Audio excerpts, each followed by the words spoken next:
Video के नीचे दिए हुए इस लाल रंग के सब्सक्राइब बटन को दबाइए और जुड़ जाइए पवन सिंह न्यूज चैनल से, ताकि आपको पवन सिंह से जुड़ी हर खबर मिलती रहे बिल्कुल फ्री। नमस्कार दोस्तों, आप सभी लोगों का स्वागत है हमारा चैनल PS फैंस क्लब में। दोस्तों, इस वीडियो को आगे देखने से पहले वीडियो को लाइक कर दीजिए और चैनल पे नए हैं तो चैनल को सब्सक्राइब करके बेल वाले आइकन को ऑल पे सिलेक्ट कर लीजिएगा, ताकि ऐसी और पावर स्टार पवन सिंह से जुड़ी लेटेस्ट वीडियो सबसे पहले देखने को मिलते रहे। दोस्तों, पावर स्टार पवन सिंह जी को रिकॉर्ड मशीन के नाम से भी जाना जाता है और रिकॉर्ड मशीन का पावर अब दिख रहा है।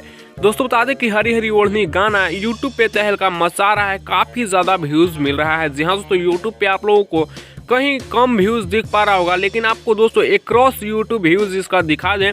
आप लोग स्क्रीन पर देख लीजिए स्क्रीनशॉट, हरी हरी ओढ़नी गाना का एक्रॉस यूट्यूब व्यूज 66.2 मिलियन हो चुका है। जी हाँ दोस्तों, बहुत ही जल्द ये गाना 100 मिलियन व्यूज क्रॉस करेगा आप लोगों के सपोर्ट से। तो आप लोग नीचे कमेंट्स में बताइएगा कि इस गाने को आप लोग सुन रहे हैं फिर नहीं, और आपके यहाँ ये गाना बज रहा है कि नहीं। आप लोग अपना राय नीचे कमेंट्स में जरूर दीजिएगा, और ये गाना बहुत ही जल्द 100 मिलियन व्यूज क्रॉस करने वाला है यूट्यूब पर। तो इस वीडियो में इतना ही, मिलते हैं नेक्स्ट वीडियो में नए अपडेट के साथ। बने रहिए आप हमारे चैनल PS फैंस क्लब के साथ। दोस्तों, ऐसी और latest video power star Pawan Singh से जुड़ी देखने के लिए इस चैनल को सब्सक्राइब जरूर करिएगा और हरी हरी ओढ़नी गाने को ज्यादा शेयर करिएगा।